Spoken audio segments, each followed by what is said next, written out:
je suis boulimique, je mange 3 repas par jour, pesés et mesurés sur le gréchit. Je les engage à ma marraine. Je ne mange rien entre les repas, quoi qu'il arrive. Et l'abstinence est la chose la plus importante de ma vie. Donc, ma date d'abstinence, c'est le 7 juin 1992. Donc, au début, je comptais les jours d'abstinence. Chaque jour était une victoire parce que je savais que ça allait toujours augmenter les jours. Donc, 1 plus 1 plus 1 plus 1 plus 1. Donc, pour moi, la notion de journée est très importante parce que c'est avec les journées qu'après, j'ai pu compter le premier mois et après, deuxième mois, et après 6 mois. 6 mois, ça a été très important parce que c'était la demi-année, donc c'était le 7 décembre. Donc, toujours importante cette date parce que la moitié d'une année, c'est une notion de temps qui est spéciale au Gréchit pour moi. Voilà. Sinon, je ne compte pas mes demi-années dans les autres domaines.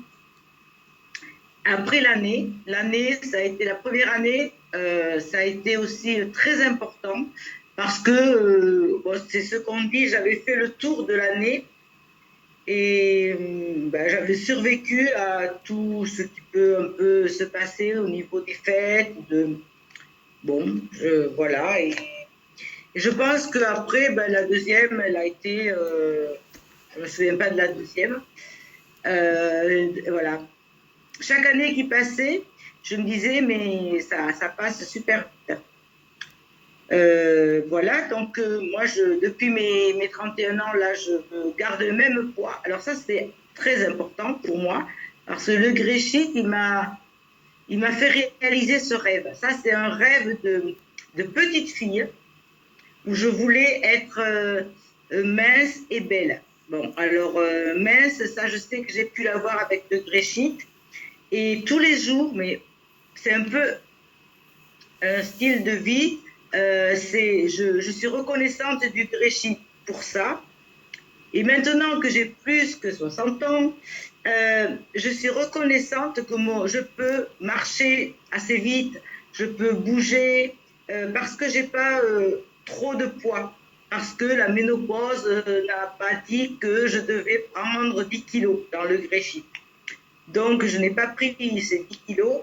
Et en tout cas, par rapport à mon entourage, qui ont tous pris, pas toutes, mais bon, ces kilos, je suis très reconnaissante au Brigitte d'avoir pas cru à cette histoire-là, en tout cas. Donc ça, c'est bien. Et je vois que, j'ai eu aussi la chance d'avoir la santé. Bon, ça, c'est une chance qui est aussi au jour le jour. Et chaque jour est important.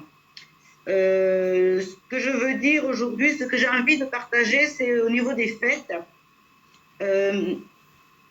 Dernièrement, j'ai eu beaucoup de coups de fil avec des personnes avec qui j'ai partagé la notion d'abondance dans le Gréchit, que ce n'était pas un programme de restriction, mais que c'était un programme d'abondance. Et par exemple, pour les fêtes de Noël, au lieu, comme la plupart des gens que je connais ici en France, d'avoir toute l'abondance le même jour, le même repas, et on recommence le lendemain, et on recommence le lendemain, parce qu'il faut aller dans la famille, chez les amis. Eh bien, moi, je le fais, mon Noël, jour de l'an, tout ça, tout le mois de décembre. Voilà, j'étale mes petits repas de fête, parce que Noël est devenu un mois de fête et un mois où je peux être abstinente sans tous les inconvénients de ne pas l'être, de ne pas être abstinente. Donc ça, c'est avec une sponsée, on est en train de réaliser, d'écrire, de fabriquer un petit livret avec des recettes de fête, des recettes simples. C'est pas des choses compliquées, c'est des choses très simples qui sont délicieuses et qui présentent bien, voilà.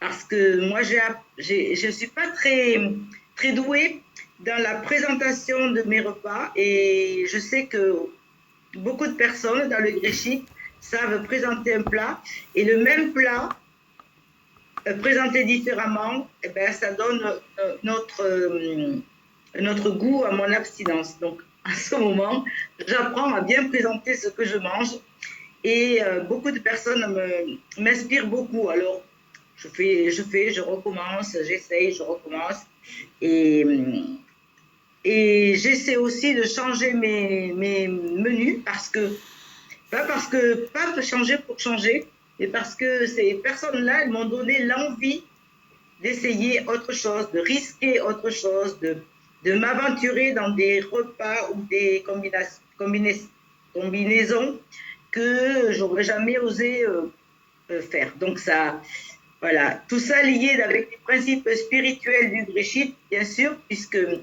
le Gréchit c'est pas un régime. Le Gréchit c'est pas un régime. Donc pour moi c'est surtout l'idée d'être créative dans mes repas, créative dans ma vie. D'être aussi à l'écoute de ce que les autres me disent et pas me dire oh non c'est n'importe quoi, oh non ça c'est pas pour moi et me dire mais pourquoi pas, et tout, pourquoi pas. Donc j'essaye des choses comme ça. Il y a aussi sortir de ma zone de confort parce que j'ai passé des années où je mangeais tout le temps le même fruit le matin et franchement je suis très contente aujourd'hui de pouvoir partager que voilà, je suis sortie de ma zone de confort des fruits à un moment et maintenant eh ben, j'apprécie tous les fruits. Donc je reporte un petit peu ça dans d'autres domaines de ma vie et dans d'autres aussi aliments du Gréchit. Donc c'est comme ça que j'apporte un petit peu les fêtes parce que euh, je pense que la nourriture, elle reste importante pour moi tout le temps. C'est des moments importants, au moins il y a ces 3 moments dans la journée. Mais pourquoi elle ne le serait pas aussi au moment des fêtes? Moi, je trouve que célébrer un anniversaire, une fête, des fêtes, en même temps que les autres, bah, pourquoi pas? Pourquoi pas? En tout cas, moi, je suis allée dans beaucoup de familles gréchites, avec beaucoup de personnes gréchites. Et j'étais chaque fois, comment dire, étonnée par la variété, la richesse des personnes qui m'avaient invitée et qui faisaient des repas simples, bons et bien présentés. Il y a une infinité de choses. Bon, sans compter, je le rajoute, mais c'est important, les petits rites, entre guillemets, spirituels que chacun m'a aussi présenté, que moi j'en ai pris quelques-uns, comme faire une minute de méditation avant chaque repas. Comme l'autre jour, j'ai entendu quelqu'un qui faisait une prière que j'ai adorée, que j'aimerais bien pouvoir récupérer pour moi, qui sera dans ce petit aussi livre de recettes, avec les principes spirituels, toutes les façons d'aborder un repas d'une manière spirituelle. Voilà un petit peu ce que je voulais dire par rapport à ça. La reconnaissance aussi par rapport au fait, c'est que moi, je n'ai pas de mauvais souvenirs, mais autour de Noël et le jour de l'an, c'est des périodes où j'ai beaucoup mangé des choses non abstinentes et que j'aimais pas particulièrement, mais que je mangeais parce qu'elles étaient là, parce qu'on nous les avait offertes dans la famille et parce qu'il fallait les manger. Et, et j'ai aussi ce souvenir, même si le plus souvent j'ai mangé des choses que j'aimais, j'ai aussi mangé des choses que j'aimais pas et j'ai aussi mangé à m'en rendre malade. Et alors ça me fait rire, mais c'est pas le mot juste. Mais souvent j'entends ah oui après mes repas, après je suis malade, surtout les repas de Noël, du jour de l'an. Et moi chaque fois je dis mais oui, moi aussi j'ai été malade, moi aussi j'ai mangé à me rendre malade, à me faire vomir et à être anesthésiée et à pas pouvoir vraiment profiter. Donc, je suis encore plus reconnaissante de pouvoir faire mes repas. Là, j'ai été invitée à plusieurs repas, à droite, à gauche. J'ai dit non à tout le monde parce que j'ai pas envie, alors ça c'est très personnel, mais j'ai pas envie de partager des conversations autour de la nourriture que je peux pas manger. Même si tout le monde me dit, mais oui, tu pourras, ben, je sais que je pourrais faire ce que je veux, que je sais que c'est pas ce qui va me tenter, mais c'est pas ce qui me convient le plus. Donc je vais organiser à ma façon un petit Noël le jour de l'an avec bon, des amis qui jouent aux cartes parce que j'aime bien jouer aux cartes, qui me connaissent bien, mais je pense que ça va être possible de ne pas centrer le Noël au jour de l'an juste autour de la nourriture, mais c'est juste une partie de ça. Voilà.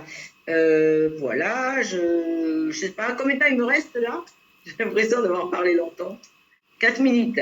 Alors, en 4 minutes, je peux aussi parler d'un autre outil qui m'aide bien à me rétablir et qui s'appelle le Gréchit Élégance.